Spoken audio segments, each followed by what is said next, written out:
बताना ये था कि पढ़े बहुत, अब उनको समेटा जाए। नहीं समझे? यानी हम पढ़ तो रहे हैं, शुरू से क्लासेस शुरू हो गई तो आप पढ़ना शुरू कर दिए, पढ़ते तो बहुत गए, लेकिन अब वो जो जितना हम पढ़ लिए हैं उनको समेटें, एक स्थान पर ले आएं, क्योंकि अभी सब क्या है, इन डिसऑर्डर, सब तितर बितर है। तो उनको ऑर्डर में ले आना है। क्यों? क्योंकि अब परीक्षा का समय नज़दीक है। 2 महीने बाद हमारी परीक्षा सामने है।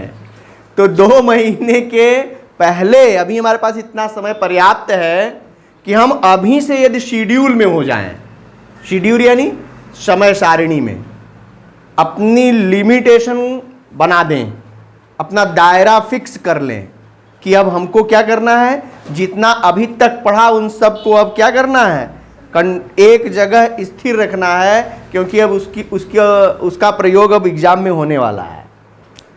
क्योंकि जितना पढ़े वो सब तितर बितर यदि रह गया तो एग्जाम हॉल में जाएंगे तो सब तितर बितर नजर आएगा और आप तितर बितर करके आएंगे। तो इसलिए हमने कहा था कि अब आपको पढ़ाई की एक शेड्यूल बनानी चाहिए। वैसे तो शुरू में ही आप कक्षा 10 के विद्यार्थी हैं, अभी आप पहली बार बोर्ड एग्जामिनेशन में अपीयर होंगे, पहली बार परीक्षाएं बैठने जा रहे हैं, आपको एक्सपीरियंस नहीं है, आपके अंदर बहुत सारे फ्रस्ट्रेशन होते हैं, बहुत सारा कन्फ्यूजन है, क्या होगा, कैसे करना चाहिए, कैसा करेंगे तो कैसा होगा। और सबसे बड़ी चीज़ ये है कि यहाँ इतने सलाह और सुझाव देने वाले हैं, चाहे वो यूट्यूब चैनल हो और चाहे बाहर के जो कभी परीक्षा में बैठे भी नहीं होंगे, वो भी आपको सलाह दे देंगे कि कुल कपिया भर देना, कुल नंबरवा मिल जाएगा। ऐसा होता है कि नहीं होता है? सलाह देने वाले इतना यानी फालतू टाइप की एडवाइस दे देते हैं कि आप और भी कंफ्यूज्ड हैं, क्योंकि अभी आप परीक्षा एग्जामिनेशन हॉल में बैठे नहीं हैं, इसलिए कंफ्यूजन में है।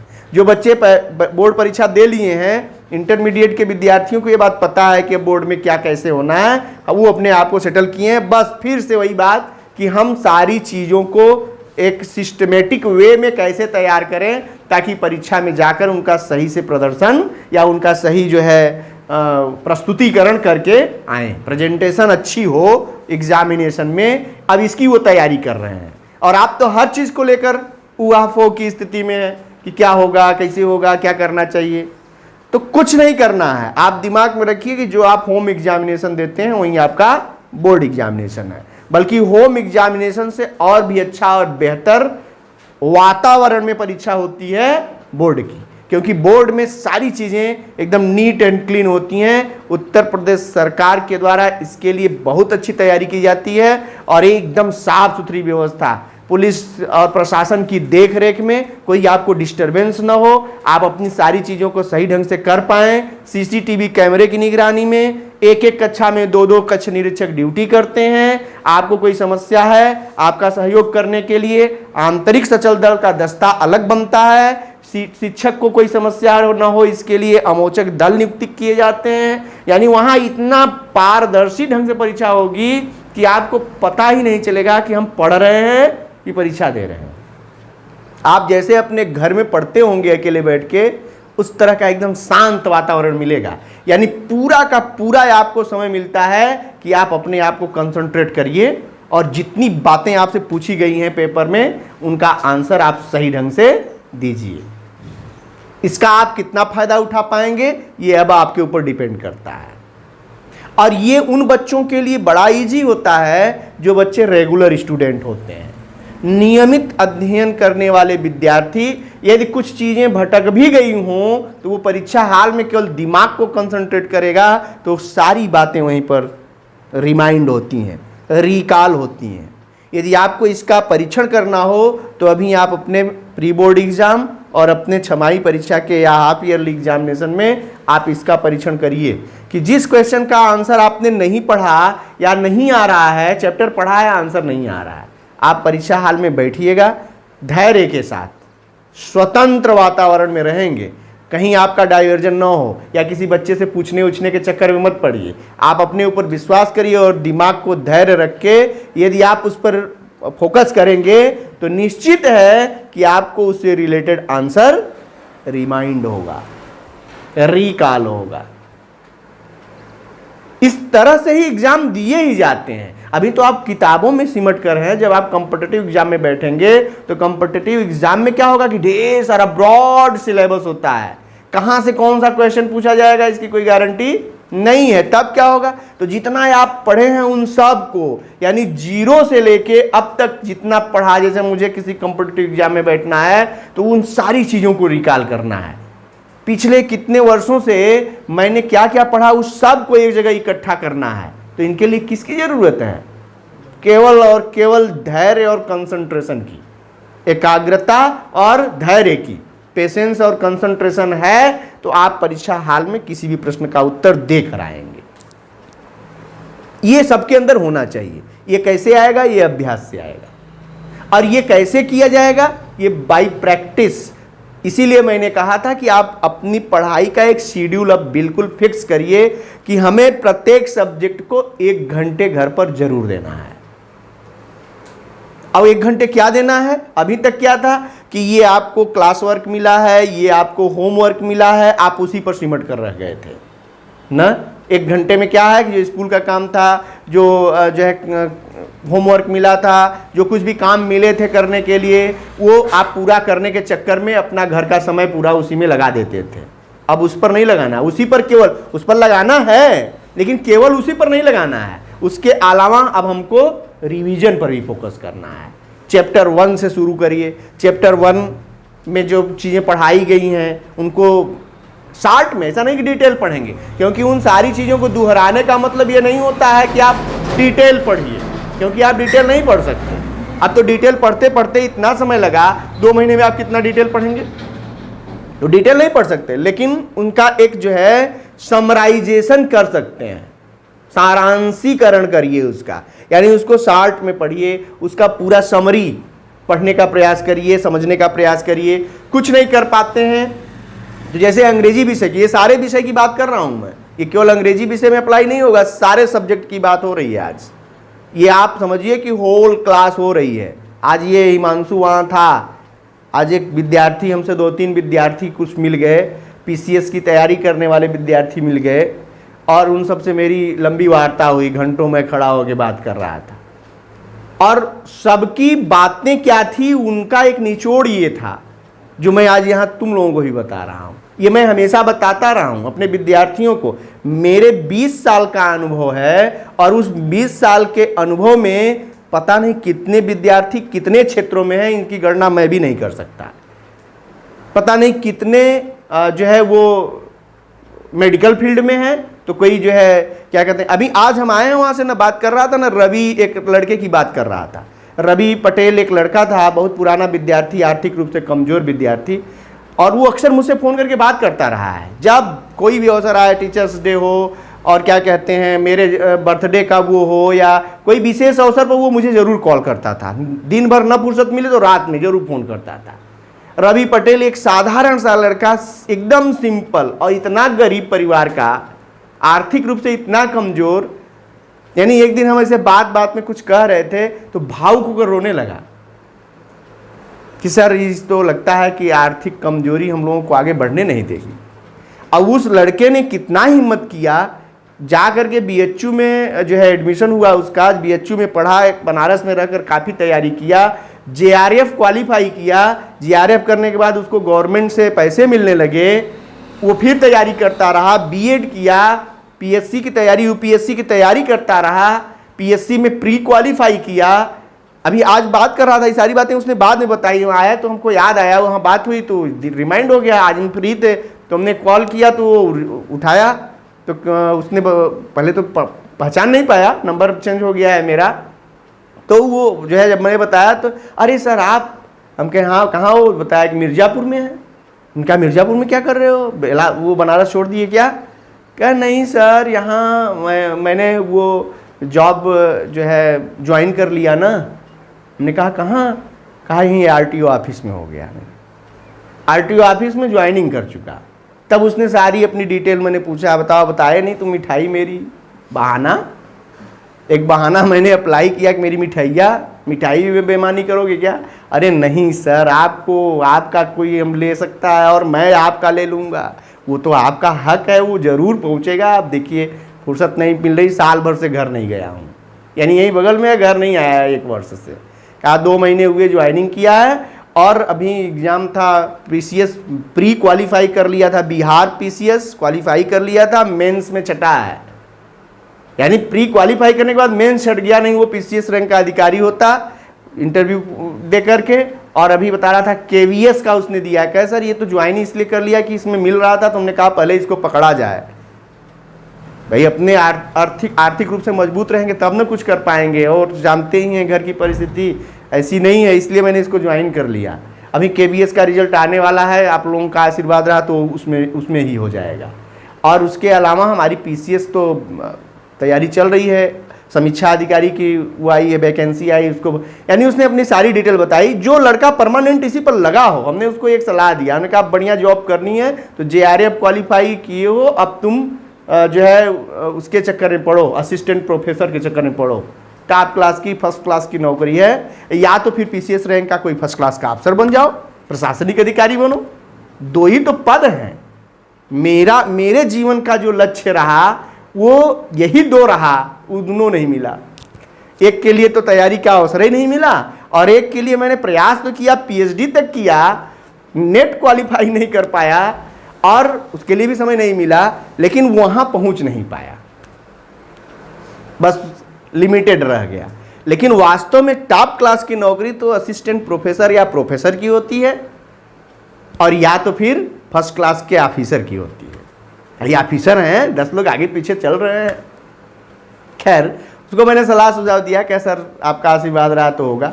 उसने एक लाइन, अभी 12 वालों को भी मैंने समझाया था, उसने कहा कि सर आपकी एक लाइन मेरे जीवन का रास्ता निर्धारित करती है। अब वो सबको मैं हर साल कहता हूँ, ये बात मैं इसलिए कह रहा हूँ क्योंकि उसने कहा, तो मुझे ये लगता है कि वो बात हो सकती है तुम्हारे काम की हो।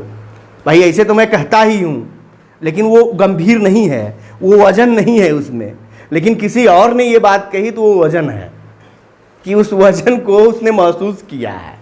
और वो लाइन सबसे पहले मैं समझाता हूँ सारे बच्चों को, क्लास शुरू होने से अंतिम तक ये बात कई बार कक्षा में कहूँगा, कोई ध्यान नहीं देता कि मनोज सर हैं ऐसे कहते हैं, ये फालतू बकबकाते हैं। और उसने जब कहा तो मुझे लगा कि कहीं ना कहीं उसने इस पर गंभीरता दिखाई है। Slow but steady wins the race, ये बात उसने कही कि ये जो पॉइंट है ये जीवन का सार है मेरे।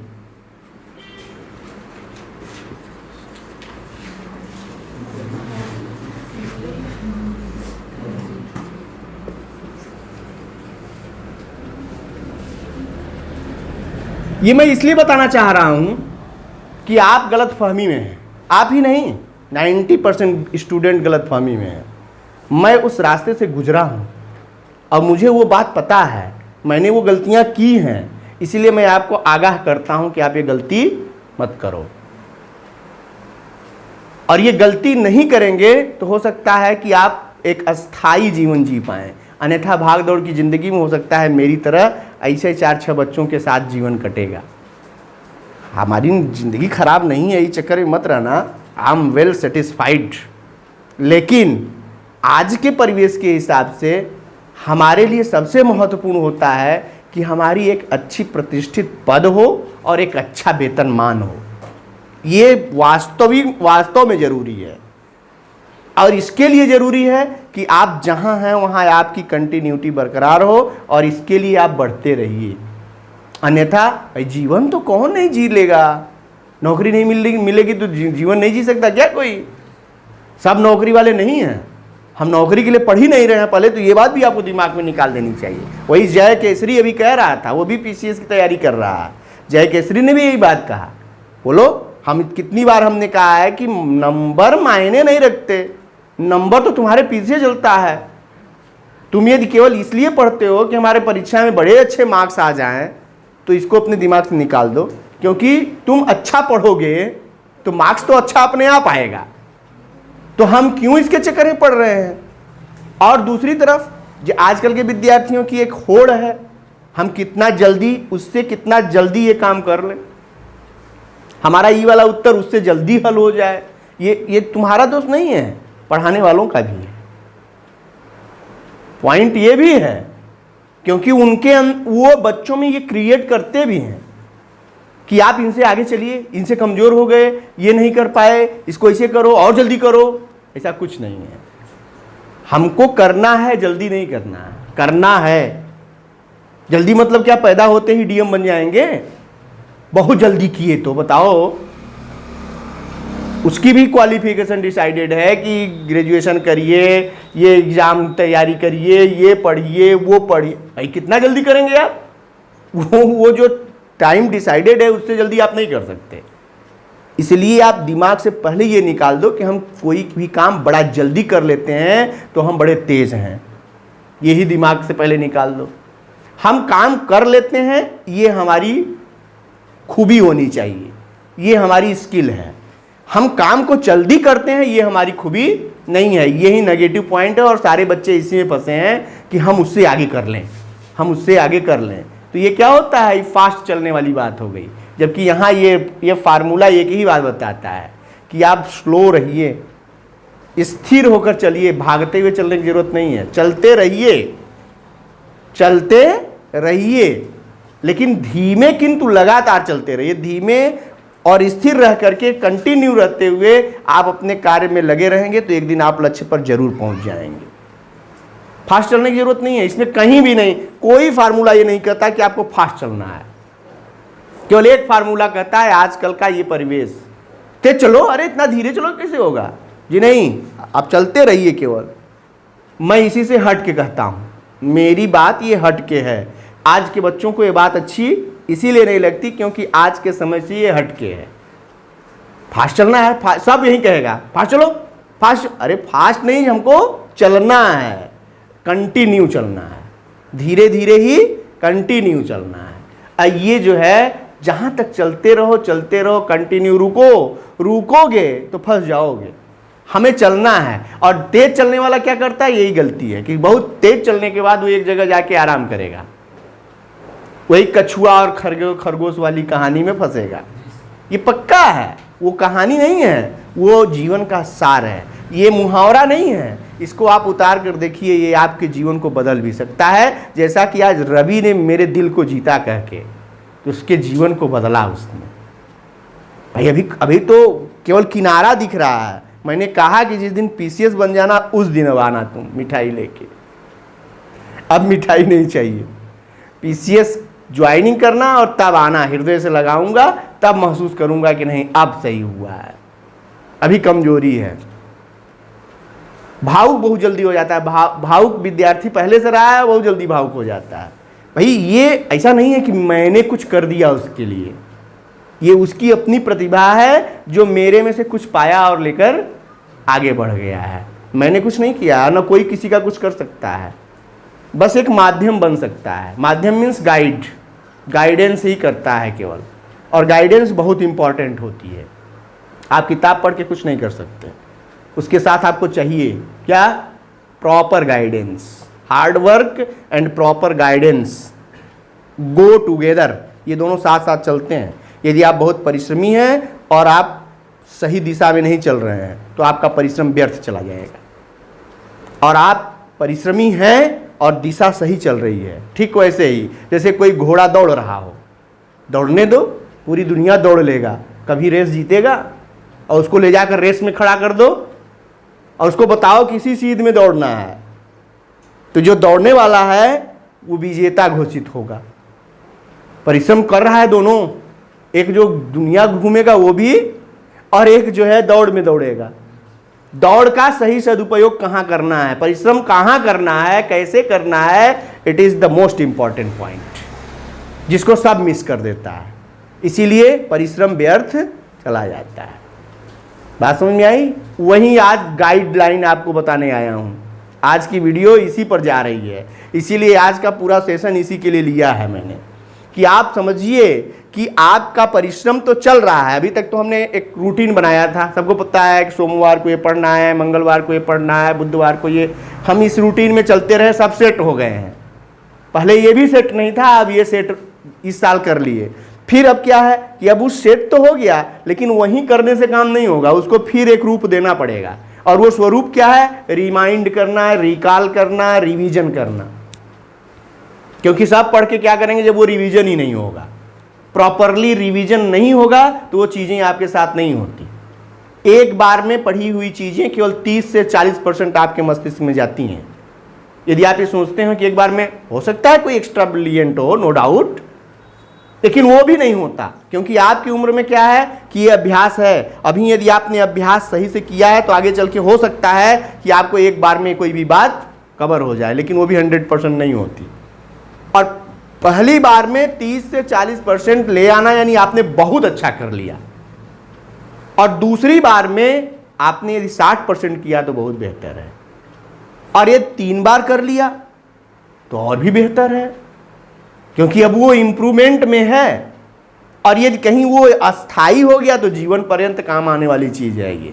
क्योंकि स्टडी जो है, अध्ययन, चाहे वो अपने छोटी कक्षा में 1 में पढ़ा होगा, चाहे आज पढ़ रहे होंगे, ऐसा नहीं है कि दोनों का मतलब अलग अलग हो गया। वो भी कहीं जरूरी है तो ये भी कहीं जरूरी है। यदि शुरू में आपने क ख ग घ की अल्फ़ाबेट न पढ़ी होती तो आज आप पूरा का पूरा जो निबंध लिख रहे हैं या कोई आंसर लिख रहे हैं वो न लिख पाते। आधार वो है, आधार वहीं से शुरू हुआ है। यानी हर एक point, each and every point is necessary for this journey. ये जो जर्नी चल रही है आपकी, इस यात्रा में हर एक चीजें जरूरी हैं। और जो आज है, जो आज चल रहा है, ये भी आगे आपका मार्ग बनाएगी, ये रास्ता बनाएगी। और इन सब को अपने पास रखना है। ऐसा नहीं है कि बोर्ड एग्जाम देने के बाद ये आउट, ऐसा कुछ नहीं है। यदि ऐसा आप सोचते हैं दिमाग से निकालिए। और यही नहीं केवल एग्जाम तक, यही नहीं कि केवल आपको नौकरी मिल जाएगी तब तक, जब तक आप जिएंगे तब तक की ये प्रोसीजर है। इसीलिए learning is a process which starts from the birth till death. ये स्टार्ट होती है बर्थ से और अंत होती है मृत्यु से। ये प्रोसेस है लर्निंग की, ये कभी समाप्त नहीं होती, जीवन पर्यंत चलने वाली एक प्रक्रिया है। ये मान करके आप पढ़ेंगे तो आपका सब कुछ अपने साथ है।